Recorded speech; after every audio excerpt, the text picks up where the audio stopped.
Good evening, everybody. Kavod Harav, how are you? Kodesh Tov. Oh, Hashem, thank you. You too. Uh,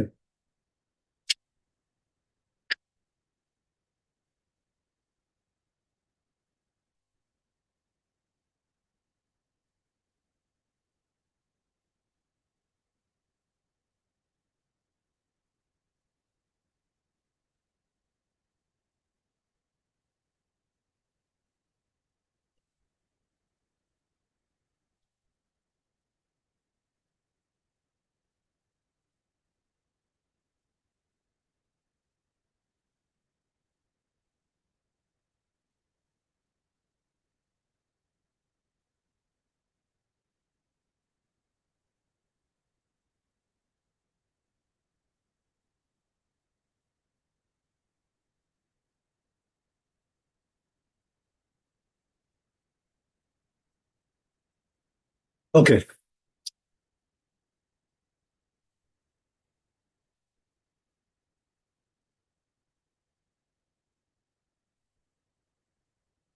So it looks like we're going to Het.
So it says in the tour. I'm skipping over to the next chapter because it's all like, not really such practical stuff. So it says here, יום טוב שחל להיות בערב שבת, לא יבשל בתחילה לצורך שבת בקטרה. בפני עצמה, דאילו בקטרה אחת יכול לבשל כמו שירצה, right? So this is like very common, practical stuff that we need to know. So it says here, right, like this. If Yom Tov falls on Erev Shabbat, so that means it's like Friday and Shabbat, right? So the rule is that he's not allowed to cook for Shabbat on Friday. A separate pot by itself for Shabbat. Right, so as you know, right, that we have to make an eruv in order to do this. But he's talking about when you didn't make the eruv, right? So then you cannot do that.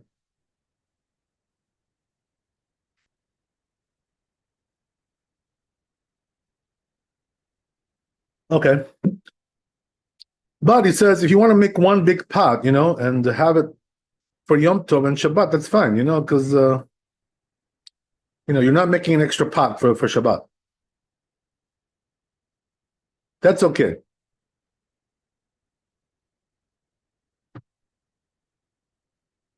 אבל מבשל הוא ליום טוב, ואם הותיר. So he says, what happens like this, right? Basically, you're going to cook for Yom Tov, and whatever gets left over, you can have it for Shabbat, right? The leftovers. That's fine. But as we said, not to make a separate dish for you, right, for Shabbat. That you cannot do. That's why, a lot of, experienced ladies, right? What they do basically is, they cook everything on Thursday when this happens. So they don't have to do anything on Friday, any cooking, that's it, right? From experience, they know this is the best way to do it. So You make an Erev Tefillin? I'm sorry. Isn't that why you make an Erev Tefillin so you can cook for Shabbat? Right. Yeah. If you want, you can make an arrow. But what I'm saying is, like the experienced ladies, what they do is, they just like do it, the, the safe way. That's what this. Not if you want fresh food, though. That way, I'm sorry. this is what I can't do that because I like my food to be freshly cooked. Oh, great, fantastic. So you're right. That you can do. No problem. Just that like you have these like family ladies, who are running like a big family, and they can't really do this. It's just not practical for them. You know what I mean? It's just too much work, on Friday.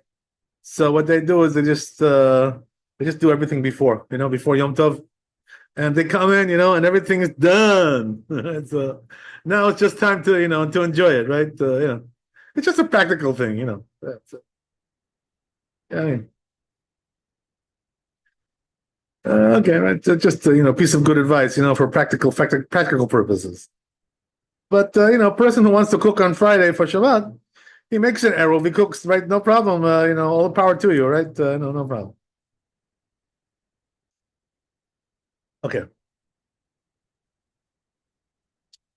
So we'll go on a little bit.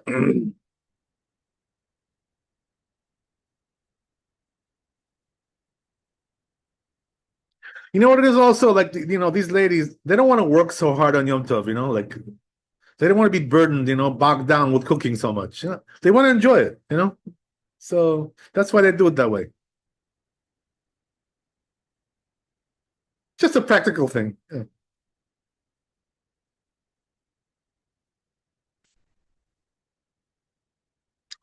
Okay, so let's go on a little bit.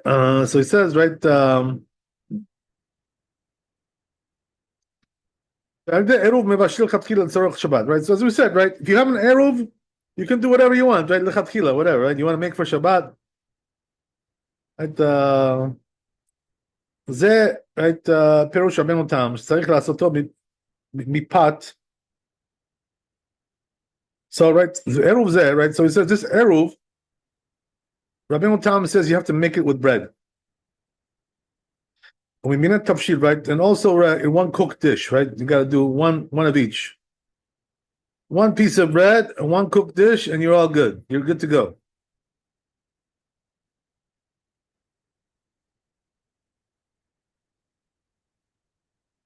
So what's the reason for that? Right? So he says, "Pat le'afot alav ve'tafshil levashel alav." Right? Bread you're doing, that you should be able to bake, and you're making a cooked dish in order that you should be able to cook. That's the idea behind it. Veri piresh tasagi de b'tafshil levad. So the Re says, right, that one cooked dish is enough. You don't need bread. Okay. That's the two opinions, right? Then he says, Rabbeinu Shimshon Hazaken Katav Rabbeinu Tam. So Rabbeinu Shimshon paskin like Rabbeinu Tam. V'chen Bahag, right? Also Bahag. V'chen Hag, so that's the custom, he says, right? The custom is to do both bread and one cooked dish for the eruv.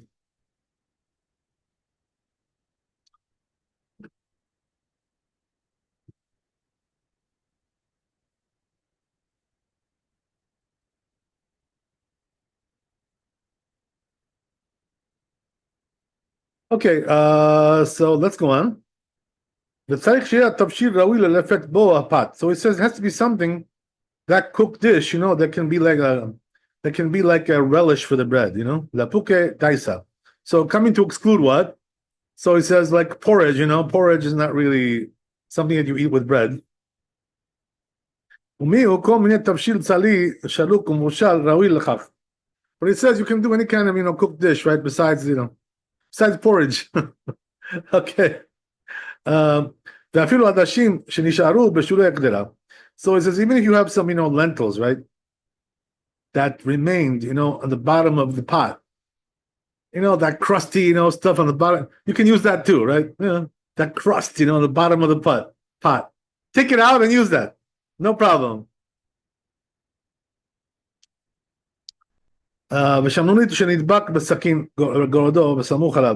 also, it says even if you just have some fat, which is like left over in some pot, right?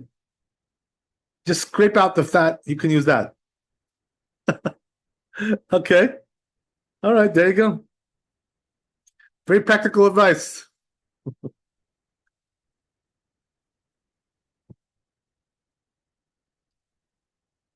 We've actually here both kazait, right? But it has to be kazait. Oh, it has to be kazait, right? That's the thing, So shazeo shiuro ben betchilato ben besofo. Right? That's the size, that you have to have. So, right, this issue with the kazait, right? Do you guys understand a little bit what this means, or should I explain to you a little bit more? So, right, the word kazait in Hebrew means like an olive, right? So, what does that mean? It's the size of an olive.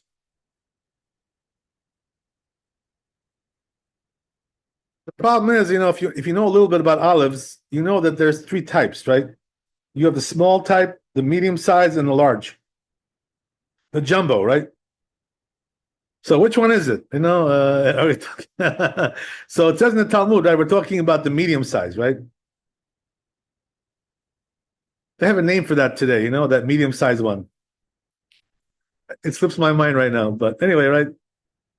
That's the one you're supposed to use, the mid size. So according to the Rif and the Rambam, that is 1/3 of an egg.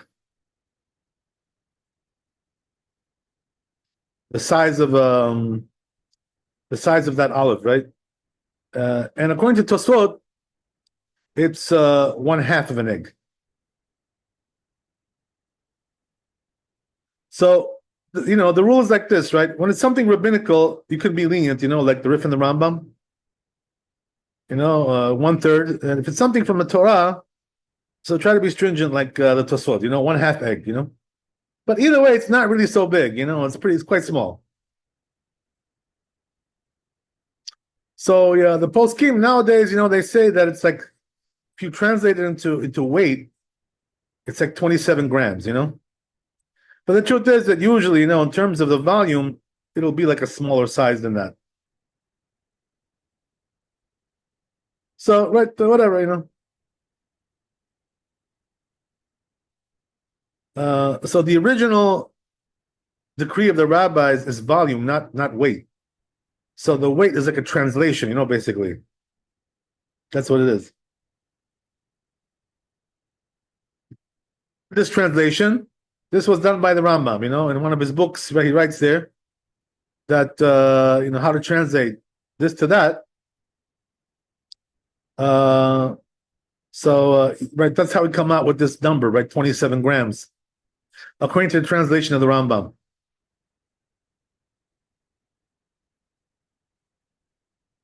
Okay, very good. So that's the story, right? That's a kazait, basically, right? So this eruv is what? It's derabanan, right? It's only from the rabbis. So therefore, you can definitely rely on the Rif and the Rambam that we're talking about 1/3 of an egg, right? Doesn't really make such a big difference, it's all the same rim. But just for the sake of clarity, right? Good to know. Yeah, you never know. You don't really need to weigh it, just you can just look at the size and estimate, that's 1/3 of an egg. It's a half an egg. That's good enough. But now, a lot of people have the custom nowadays to weigh everything, they have like a scale. And they use it to weigh everything, so this way they know for sure that's enough weight. The rabbis never, right, never required that to weigh things like that. So it's like basically a custom that came about, in recent times, whatever, It's actually been for a long time already. Okay, whatever, you get the point. So that's a kazait, right? More or less, right? So why, by the way, just to inform you, why do they use this size, right? Kazait. Why is this significant? Like, what do I care if it has the size of an olive? Like, what does that mean to me? Anybody know what the reason is? So the answer is, that the rabbi said in the Talmud that that's the size of food that a person can eat in order to like hold himself over, hold over his hunger, a little bit. I mean, if he eats less than that, it won't do much. It won't do anything for him. It's not significant, But when you eat a kazait, you can just hold it over for a while until you have your meal. That's why they use the size kazait.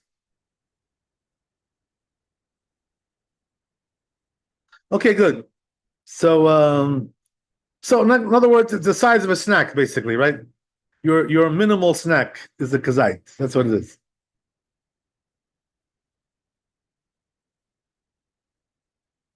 Okay, good. So let's go on. והשתא עיקר ההוכחה, אבל אם נשארו עדשים משמנונית מג' או ד' ימים, כולם אין סומכין עליהם. So he says that, but if you have, right, he says lentils or fat like left over 3 or 4 days, don't rely on that, it says. But it says, right, but not correct, right? It's allowed in any case. Doesn't matter how many days is left over.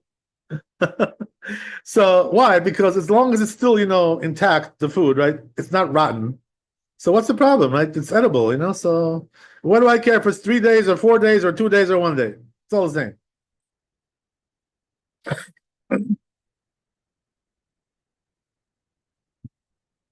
So basically, right, the custom is nowadays, what do they do?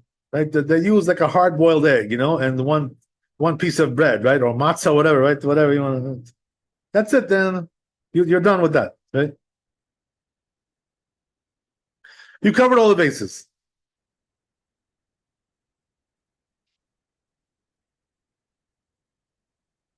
But if you don't have an egg, right, you can use something else. Doesn't really matter, whatever, it's all the same.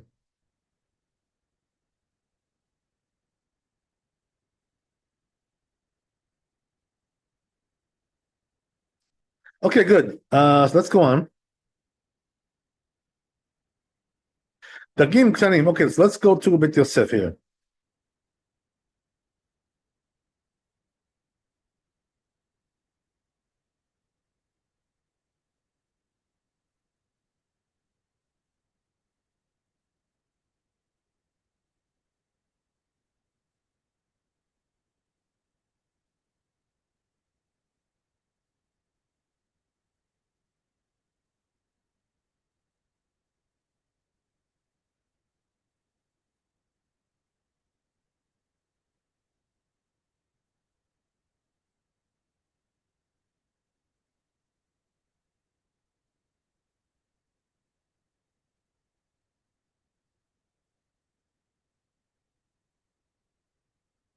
So it says here, right, regarding this Mishnah bePeresh Perek Bet Betzah, right? It's a Mishnah in the second Perek of Betzah, Tet Vav Amud Aleph.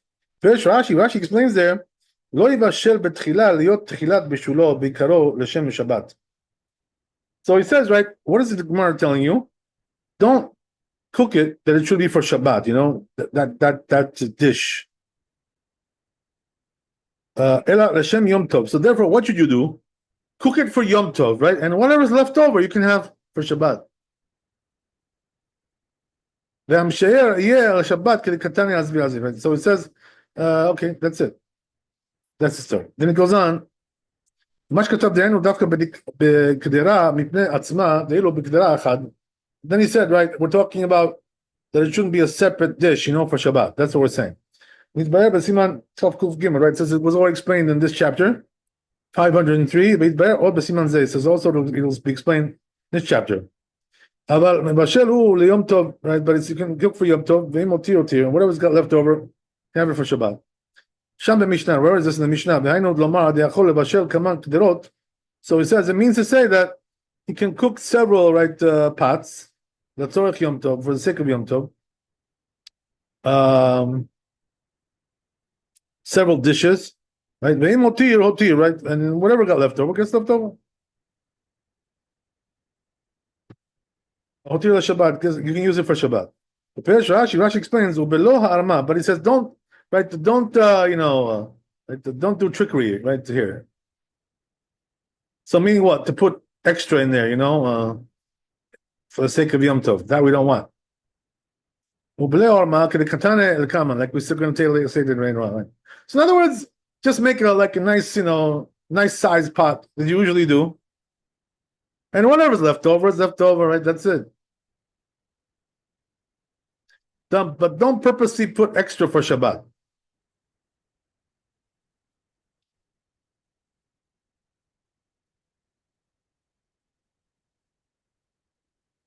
Okay, we're going to discuss that a little bit later, right? Because there's some more details about that. But anyway, goes on. And then we talked about the Eruv, right? Sham b'Mishnah. Where's this mitzvah Mishnah there? Ve'oseh tavshil be'erev Yom Tov v'samech alav leShabbat. So it says, right, that you can make a cooked dish like that, Erev Yom Tov, and you rely on that for Shabbat. Rashi explains, oseh tavshil l'shem Eruv. You're going to make it for Eruv, like that cooked dish. We asked in Gemara, my tama, what's the reason? Amarava kadeshi shevror maneh yafa leShabbat. In order that you should have like a, save like a good dish for Shabbat, a good portion. Maneh yafa leYom Tov, also for Yom Tov. Ravashi says, in order people should say, right, we don't cook from Yom Tov to Shabbat. All the more so we don't cook from Yom Tov to weekday. First, Rashi explains, my time, what's the reason? Right? Why did the rabbis say you have to make an eruv? What's the reason why they made this rule?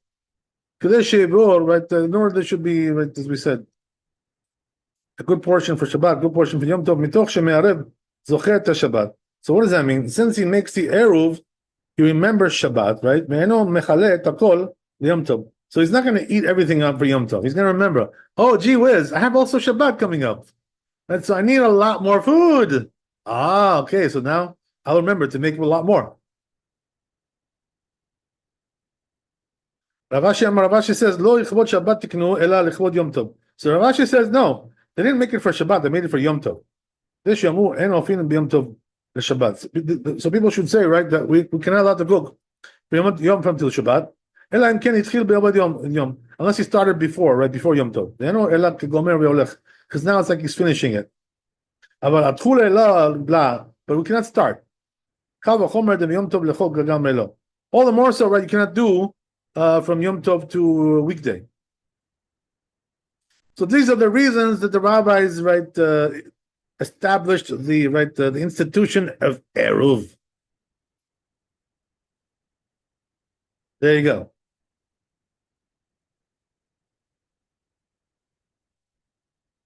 The Rambam Katav Yom Tov, right? By the way, you know, right, that when it comes to the word Eruv, there is like several types of Eruv. This is just one type, but there's many others as well.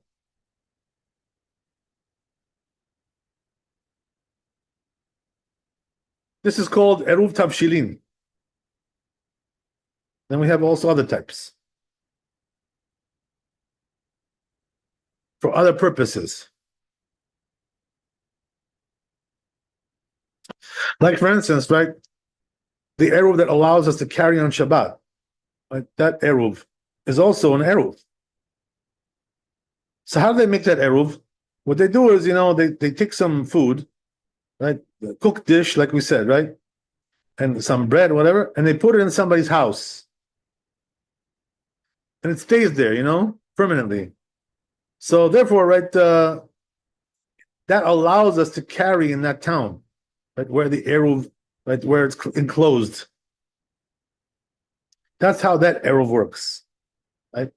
So in other words, you see, right, the Eruvs have one common denominator, which is what? That there's always food involved. That's the common denominator, right? Besides that, there's all kinds of variations.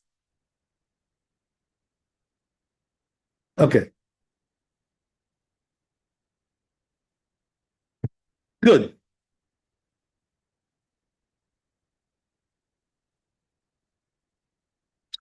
So then he goes on here. והרמב"ם כתב יום טוב שיכול להיות לערב יום שבת. אין אופים ומשאירים ביום טוב. So he writes, right, this whole thing we just mentioned, which is that if Yom Tov falls on Erev Shabbat, so we're not allowed to bake and cook for you, right, on Yom Tov, משהו אוכל למחר בשבת, whatever he needs for Shabbat. ואיסור זה מדברי סופרים. So the Rambam says, right, this is a rabbinical edict, right? This is not from the Torah. כדי שלא יבוא לבשל מיום טוב לחול. Why? In order you shouldn't come to cook from Yom Tov, right, for a weekday. שקל וחומר הוא, right, לשבת. All the more so for Shabbat.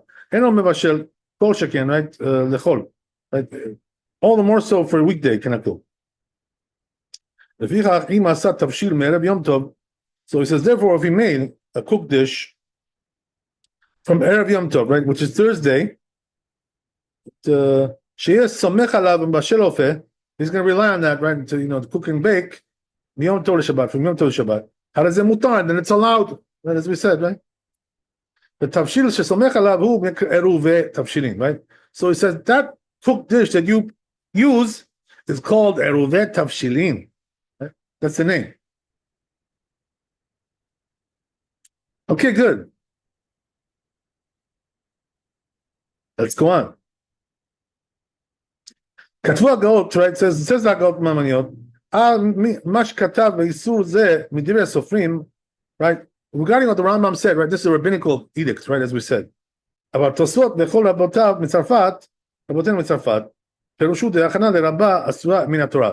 They say, right, that this is from the Torah, this prohibition.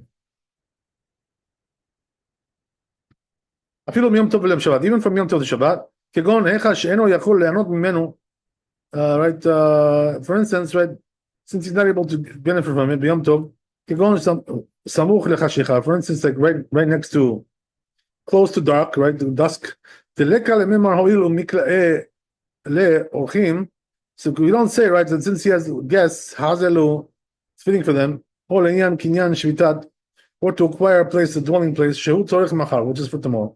אפילו אחי מועיל עירובי תבשילים, nevertheless, right, this עירוב does work, the Rabbi, לטעמי, why? Because Rabbi goes according to his reasoning, that he holds ho'il, right?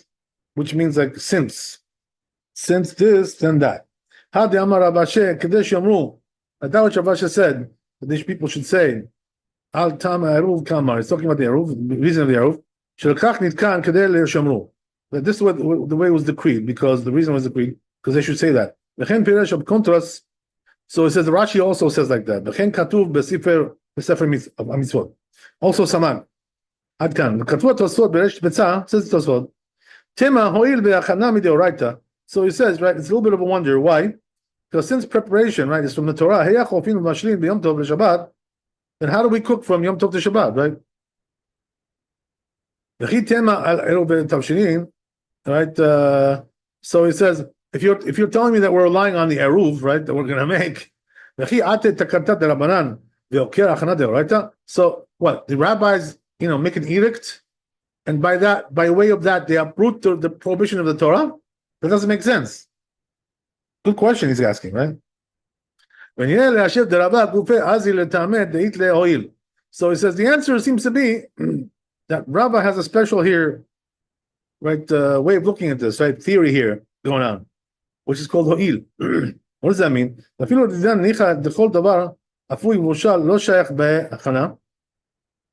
So he says, but according to us, right, that we hold this from the rabbis, whatever is baked or cooked, right, there's no preparation, because it's just lacking preparation.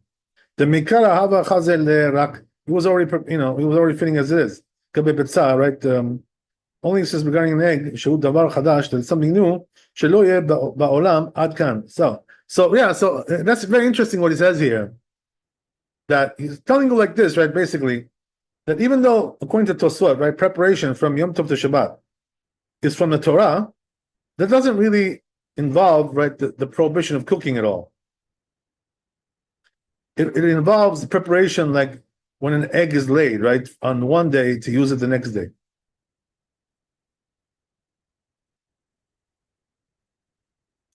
So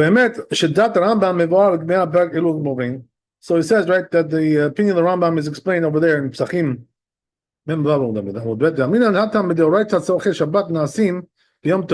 So he says, really, right, when it comes to the Torah, needs of Shabbat can be done on Yom Tov, but the rabbis decreed, right, not to do it. Because people may think, right, we can also bake on Yom Tov for a weekday.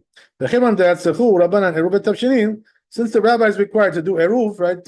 En le ekara, it le tekara. So there's going to be a recognition there. He says even though, according to the one who doesn't hold this right the hoil. So we see over there, right, that whoever holds this hoil, nami sabar hachi, that he also holds like that. The bihal lo palige. Regarding this, right, Tosfot is not really arguing. צריך לומר שסוברים שאף על פי שאינו מפורש בגמרא שחולקים בכך, that even though it's not explained right in the Gemara that they're arguing about this, בכך מכל מקום רבה לא שני ביום טוב בין יום טוב לשבת. Rabbi doesn't differentiate between Yom Tov and Shabbat, then Yom Tov Bechol, or from Yom Tov to weekday. For him, it's all the same. Katav Rambam, says Rambam, Lama nikra shemo eruv, right? Why they call it eruv, right? What is this name, right? What does this mean? כשם שהעירוב שעושים בחצרות ומבאות מערב שבת משום היכר כדי שלא יעלה על דעתם שמותר להוציא מרשות לרשות. So it's just like the eruv that they make, so they can carry from one domain to another. Remind them they're not allowed to do that, right? B'Shabbat. Kach zeh atavshil. Also, he says here, also the food over here, mishum hakir. It reminds you, b'zikaron, k'dei shelo yidamu v'chashu shemutar le'afot b'yom tov, right? That you shouldn't think, right, it's allowed to cook on Yom Tov, ma she'eno nechal b'yom tov, which is not going to be eaten on Yom Tov. It's going to be eaten on a weekday, right, as we said. V'fichach nikat tavshil zeh erubet tavshilin. So therefore, it's called erubet tavshilin. Okay.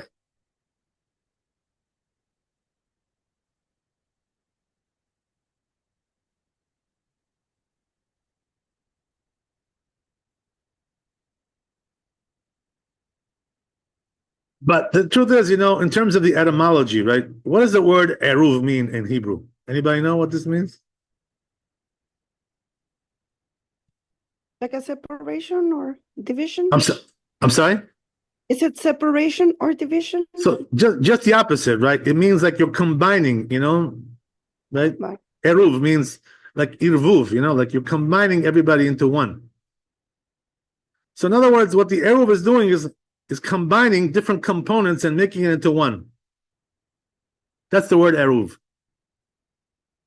So what does that mean in terms of, right, the domains on Shabbat, right, and things like this? It's combining, right, everybody to make it into one domain, so you can carry. That's what the eruv would say, making everybody one domain. So it's like a word of combination, basically. You're combining, right? That's the word eruv.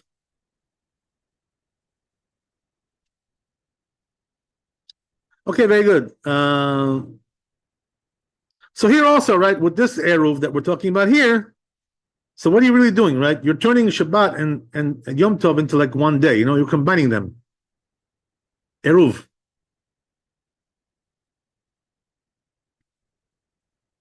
Okay, so it goes on. כתב הרב מגיד כבר נתבאר בפרק א' מלכות עירובין, right? So it says, right, that it says Rav Magid, it was already explained, right, first parak of laws of עירובין, למה נזכר בהיכר החצרות עירוב ומדעתי שהוא סבור שעל זה גם כן אמרו עירובי תחומין, בעיקר מילת עירוב, right, בדברים אלו אינה מתחילת הנחתה, אלא כבי חצרות בפושלה לתחומין ותבשילין, לפי שאב הן נעשים באוכל, right? So he says the reason why they're using this word eruv, right, with all these concepts is because, as we mentioned, right, it always involves food. So they're like, using this term for all types of things which involve food, that combine, as we said, right? Ravad katab sheno kach, so Ravad says not so, ela shul merav tzorchei Shabbat im Yom Tov, right? Exactly what we said. He said that it's combining the needs of Shabbat with Yom Tov. To make it into one. So he says the same thing you can say regarding, right, when it comes to, right, the domains, right? That you're making the domains into one domain. As we said, right? So he wasn't able to go there, before he made the eruv, and now he's able to go there. Why is that? Because it's one domain. נכון הוא עד כאן השנה. That's the correct one, he says. There you go. Okay, so that's good. Okay, let's do Shulchan Aruch. Aleph.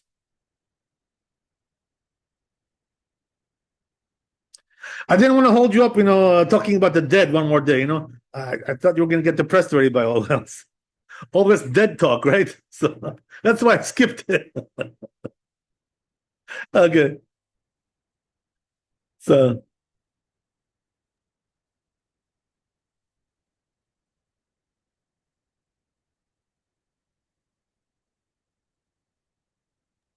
Yes, yesterday I how was much can thinking, we talk about the dead? You know what I mean?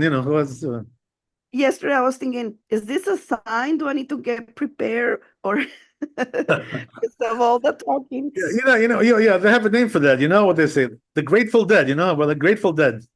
Okay, so Yes. that's what it is. Okay. All right, there you go. So, Kavod Harav, isn't that supposed to help you to do tshuva? Speaking about that subject. okay. Yeah, the truth is, that what do you call it? It's a whole discussion about that, by the way. But I think what you're mentioning is more like they say, that what you're mentioning is like this. It says like this in the Shlomo Melech, right? It says this in Kohelet. He says there that better to go to a funeral than to go to a wedding, right? To go to a party, right? So why is that? Because that's what you remember, right? Where you're going to be in the end. You're going to do teshuvah, right? That's the idea. So talking about that issue, what's better, to go to a funeral or to a wedding? Okay, so the funeral is more beneficial, because it reminds us where we're going to wind up in the end.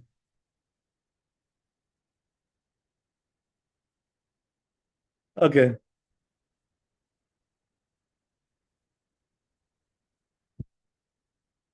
Let's go Shulchan Aruch. We got to bring it up. Which chapter is this? Taf Kuf Chav Zayin. Okay, good. We're almost done with this topic.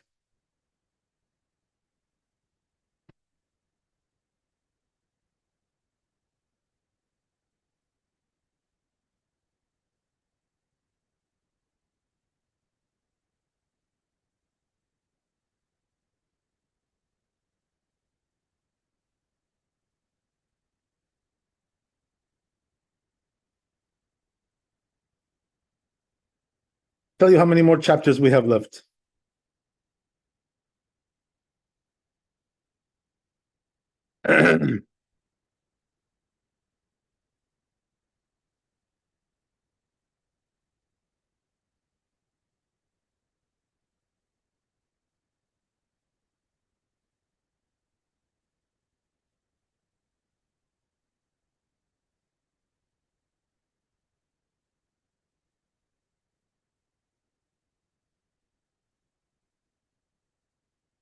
Yeah, we have like two more after this one. We're getting there.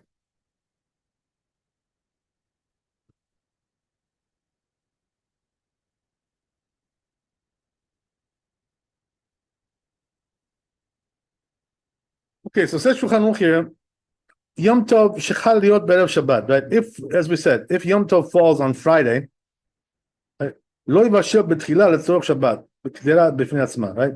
So you're not allowed to make a separate dish for Shabbat on Yom Tov.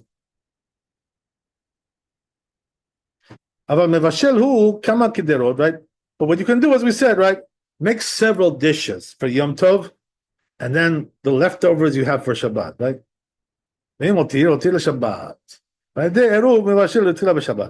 But it says if you make an eruv, right, then you can do whatever you want, right? It's all open.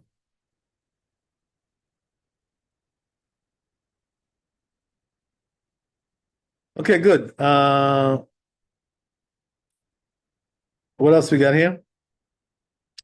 So he explains over here in the parentheses, right, what the eruv is. We already kind of explained it, but if you want, I'll read it again. Hope I'm not boring you. Yeah. But right, it says over here, עניין העירוב הוא שיבשל ויופה מיום טוב לשבת. So he says the concept of the eruv is that he's going to bake, right, and cook from Yom Tov to Shabbat, right, מה שבישל ויפה כבר, with already what he started to do before Yom Tov, right, מערב יום טוב, לשם שבת, for Shabbat. נמצא שלא התחיל מלאכה ביום טוב, אלא גמר אותה, right? So he says, so what's the concept here? That he didn't start on Yom Tov, right? He just finishing on Yom Tov. Oh, that's the whole thing, right? It's all, pretend, in truth, right? It's all symbolic. But the rabbis wanted this in order to remind you that what? You're not allowed to cook from Yom Tov to weekday. That you cannot do.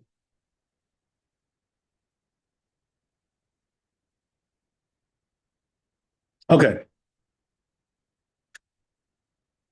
So, like some people may have this, like, they have this inkling, right? Itch, that what? Let's say they're baking some chalot, on Yom Tov.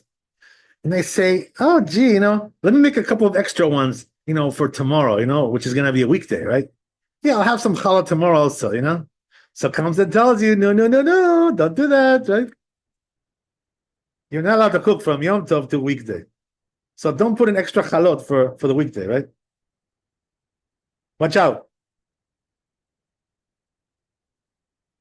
Or any other day for that matter. Except the Shabbat, as we said, right? Which is coming up. Okay. But if you make what you think you're going to need and you have leftover, you can still eat it though. Yeah. That's cool. Yeah, that's no problem, right? You can do that, right? As we said, right? Always the leftovers are no problem, But to actually do this, with intention, then we have a problem, right? Okay. To overtly do it, right? Overt is a good word. Overt. Okay. All right. So there you go. So then he goes on. The Rama, he says here, "Mutar le'aniach eruv zeh afilu safek hashecha." So Rama says something good, right? That you can even put this eruv after sunset, because it's still not night. So you have, like, let's say about, right, 13 and a half minutes, right? That's what it is. After sunset, before it's night. So at that time, the Rama says you can still put the eruv. See, since it's a doubt, whether it's night or not. And, since it's rabbinical, we're lenient, about doubts. So that's the story. By the way, there's also other tricks you can do. I have a couple of tricks off my sleeve. We'll talk about that, Bez Hashem. Remind me to teach you all the tricks. This is like a small trick. I got bigger tricks also. Okay. Thank you, Rabbi. Okay. Okay. Don't thank me yet. I didn't tell you yet. Don't thank me yet. When I give you, then you should thank me. Okay. You know why? Because you don't thank somebody for nothing. Kavod Harav, we think beforehand. God bless you. God bless you. I'm joking. I'm just, having a good time over here, I'm enjoying myself a little bit. Okay. Don't take it the wrong way. So, all right, let's go on. So we'll go to bet. All right, so we already pretty much did this, but let me just make sure we did all the bet, Yosef.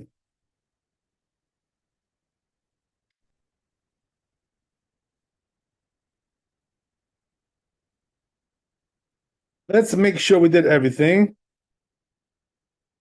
So we don't shortchange anybody.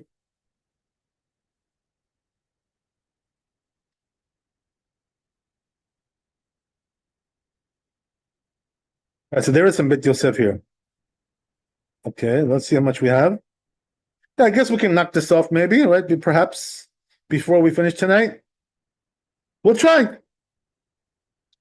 Right? If you got patience, I have patience. So it says like this, right? Eruv zeh piresh Rabbeinu Tam, right? It says Rabbeinu Tam regarding this eruv, shetzarich lasoto with pot, right? You have to make it with bread, as we said, right? This was the tour.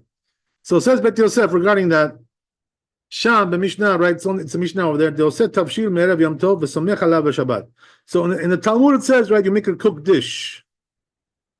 Right? Bet Shammai omrim shnei tavshilin. Bet Shammai says you got to do 2 cooked dishes. Bet Hillel omrim. Bet Hillel says tavshil echad, right? Just 1 cooked dish is enough. He says. right? כתב הראש, איזה ראש? רבנו תם היה אומר, דפלוגתא דבית שמאי ובית הלל הוא בבישול, בית שמאי סבא דלבשל סגי תבשיל אחד, לכן משמע לישנא דמתניתין דלא הזכיר אלא בישול, אבל להפות אף בית הלל מודו דבעינן פת, דכולהו איתלהו לרבי אליעזר. So he says, right, that Rabbeinu Tam explains it like this. They're arguing here about regarding the cooked dishes only. But regarding the bread, he says, right, nobody argues over here. You need bread. How does he know that, right? Where did he get that from? So he brings, right, the source over here. Right? It says in Rabbi Eliezer, Tetvav Amud Bet, right? It says over there, Damar en ofin ela alafui. So it says we can only bake something if you have something baked already. That what Rabbi said, Lo shanu ela tavshil. They're talking about something which is cooked, abal pat lo, but not bread. The tzorach bishul kamar. He's talking about only for the cook sake of eating, right? The chol milah de bichlal bishul.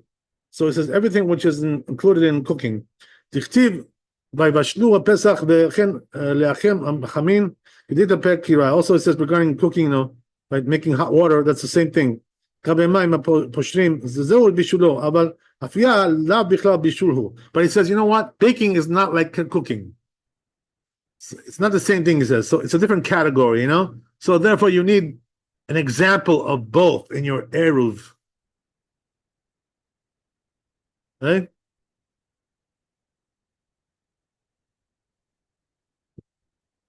You need a sample of both, according to this opinion.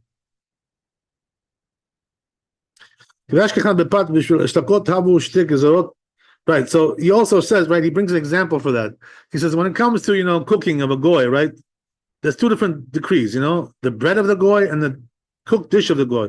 So he says, there's two separate things. So you see from there, this is also separate. There you go, right? Okay. That's the genius of Rabbeinu Tam. Working its way into the halacha here. Okay, so. And so he says, right, let's go on.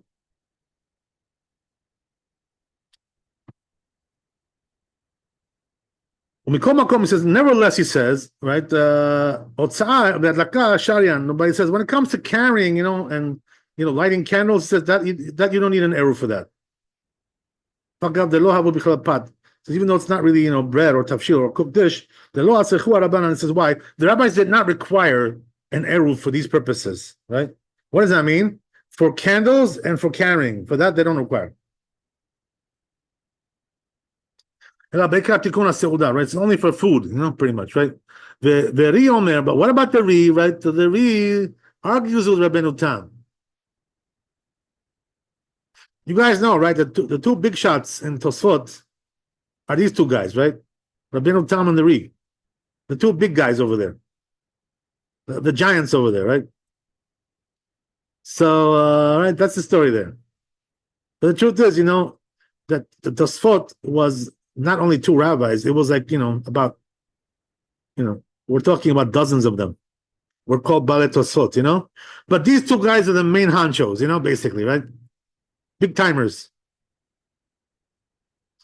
Right, so as you know, right, that Rabbeinu Tam was the grandson of Rashi, you know? So this was like a family, you know, over there from in France, right? The French family, whatever, right? So that's the story there. Rabbeinu Tam mipat v'shlakot. It says that what Rabbeinu Tam said, you need a bread, right, and some cooked dish. Then afia bichlal bishul, because cooking and baking is not the same thing. Ena raya. So the Ri says that's not really a proof, you know. What do you mean it's not the same thing?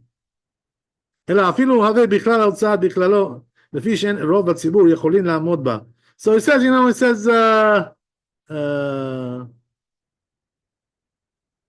says most of the community cannot hold by that.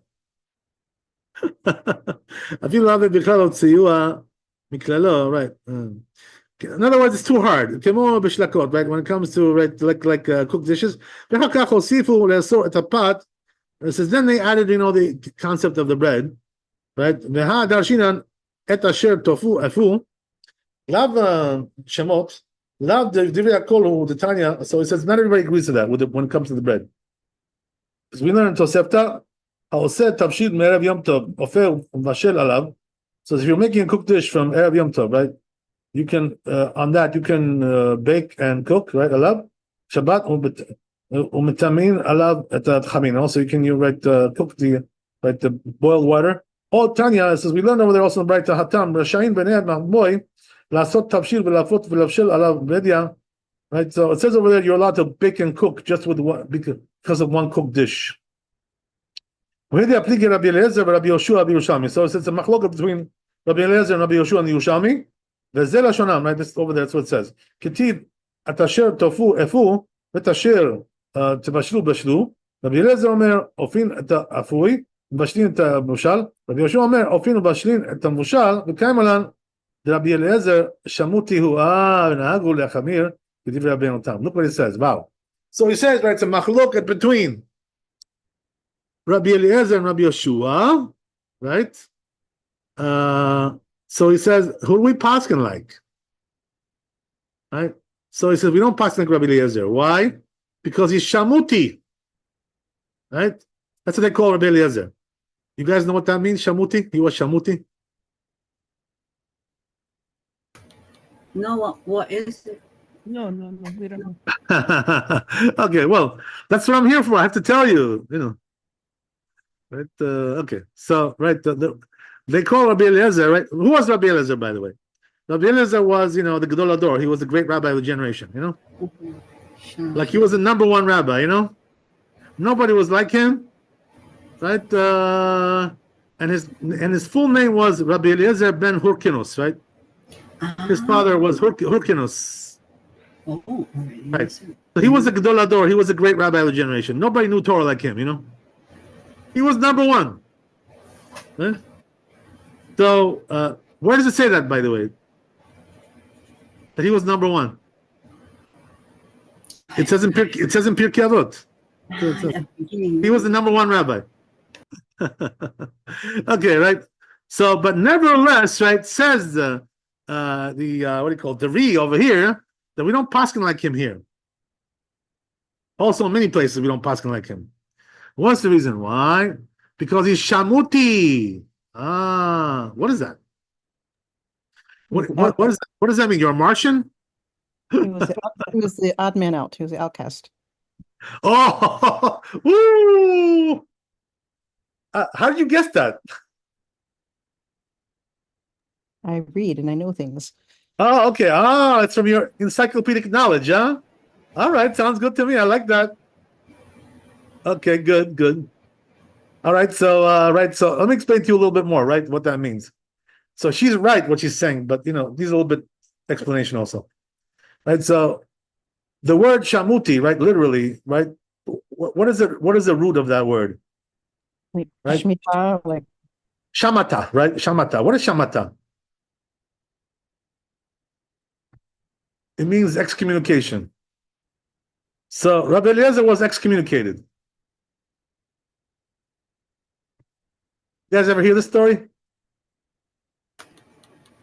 Who excommunicated him and how was he excommunicated? Well, it wasn't me, that's for sure. I didn't do it. Don't blame me about that. Okay, I got enough problems as it is. So you know what happened, right? There's a story, and if you want to see the whole story about that, what happened? It's in Bava Metzia, right? That talks about the famous machloket that they had, between Rabbi Eliezer and the rest of the rabbis, right? The other side of the aisle, right? So what happened was they got into a big fight, these two sides, and he refused to accept their opinion, even though they were the majority. You know what I mean? So he told them, he said, who are you, right, minuscule, little cockroaches to argue with me? I'm better than all of you, so don't give me a hard time, just accept my opinion and let's finish with it. That's what he told them. You don't compare to my knowledge, So, but is that a valid argument?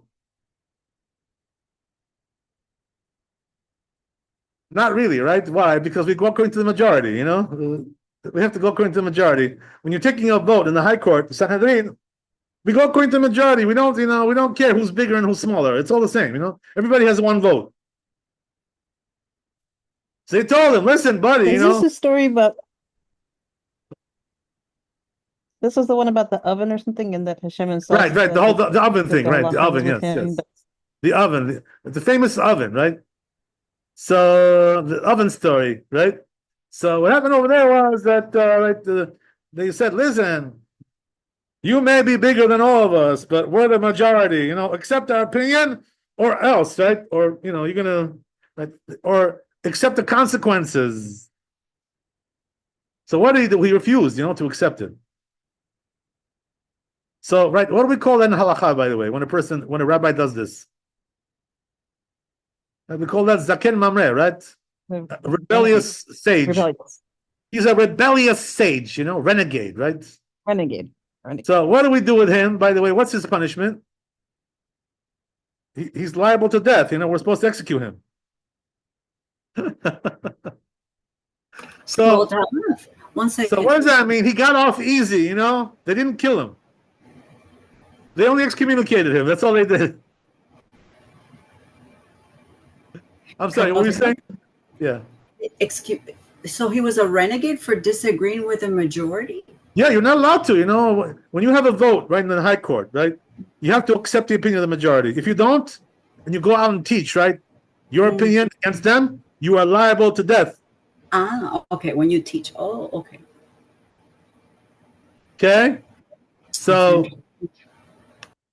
what happened was, right, that he didn't want to accept it, but they didn't kill him, By the way, why didn't they kill him? They should have, no? So it must be, there's several possibilities. I'm not really sure which one it is, but several possibilities. One could be, that technically he was not liable to death because he didn't, fulfill all the conditions, that requires. There's halachot about this, If you want to see all these halachot, you have to look in the Rambam, right, whatever. You see all these things. Maybe he didn't fulfill all the conditions, that they made him liable to death. The other possibility could be, because at that time, what happened was that the Romans were ruling over them, So it could be that because of the Romans, they didn't want to kill somebody, maybe they were going to get into trouble, whatever. I don't know. There was some kind of politics going on there, possibly, that they couldn't kill him. Whatever it was, right? Something, prevented them from doing it. So they excommunicated him, right? So therefore, right, we call that shamuti. You are excommunicated. Right? That's one, by the way, that's only one opinion, right? There's also another opinion of what shamuti means.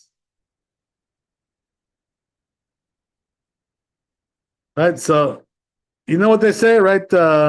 Some say shamuti means that he was a Talmid of Bet Shammai, So we don't paskin like Bet Shammai. So according to that, right, the reason we don't paskin like him is because he comes from Bet Shammai. He was one of the Talmidim of Shammai, right? That from that school.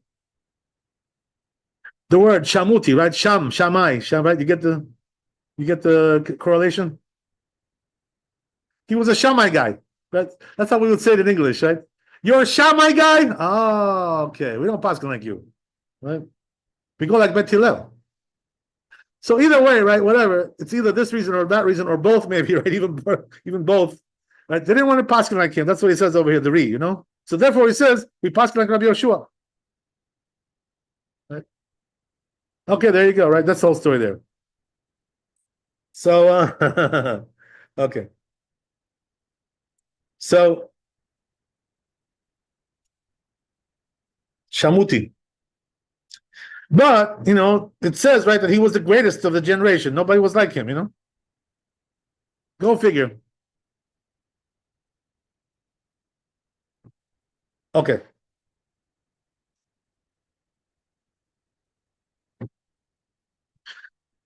I can tell you, that Maran, my Rabbi, he was also the greatest of the generation. Believe me, nobody was even close to him, just like Rabbi Eliezer was in his generation. There's no question about that. But Maran, my Rabbi, he made a tikkun for Rabbi Eliezer. You know how he made a tikkun? Because he was always cognizant, right, and very aware of the majority, and he always. Even if he had his own opinion, but he saw that the majority of the authorities, especially the older ones, they didn't agree with him. he would nullify his opinion, against them. He would retract his opinion, because he was so respectful of the majority. And we're not talking here about the high court, right? This is so it's not the same thing, but it's even, it's more pronounced this way, So the rabbi taught us that, when you have a majority of big chachamim, against you, don't be a wise guy, and come out against everybody, Look, you're smarter than everybody, but nobody has brains besides you, come on, display a little bit of humility. He was always cognizant of that, and he taught us that. We still have minority opinions, though. People are allowed to have an opinion. Of course, we have minority opinions, but the halacha, you're supposed to paskin like the majority, as a general rule, So therefore, the rabbi taught us that, to be very aware of that, to be very cautious about that. He didn't like rabbis so much, that paskin, against everybody, that wasn't his thing, he didn't like that approach. He thought that was not the right way, right? So just the opposite of what Rabbi Eliezer did over here, right? as we mentioned. So there you go, right? That's one of the great things about my rabbi, Maran. There were so many great things about him, I can tell you from now until Yom Kippur, all kinds of stories, but we don't have time now. Okay. So anyway, right, that's the story. So I guess, okay, well, you know what? We'll pick it up next time, B'ezrat Hashem, and we'll continue with this, right? This chapter is a little bit big, so it's going to take us a little while to finish this, right? Hopefully, until Tisha B'Av we'll be finished, B'ezrat Hashem. If not, right, whatever, until Tu B'Av, right? One or the other, right? Either Tisha B'Av or Tu B'Av. Okay, God bless. Thanks for coming. Be blessed with wealth and health and happiness. Laila Tov, Chazak Baruch, B'ezrat Hashem, and Hashem should protect us from these, these enemies. They're gonna get theirs, believe me. Hashem is gonna give it to them, B'ezrat Hashem. The only thing that protects us is one thing you should know: learning Torah. That's the only thing. I'm gonna post some things about this that I saw in the Zohar today. How learning Torah protects you from everything, and protects the Jewish people from everything, and protects the world from everything. Nothing protects like learning Torah. Laila Tov, Chazak Baruch. Kavod Harav, thank you so much. God bless. God bless. Thank you, Rabbi. God bless.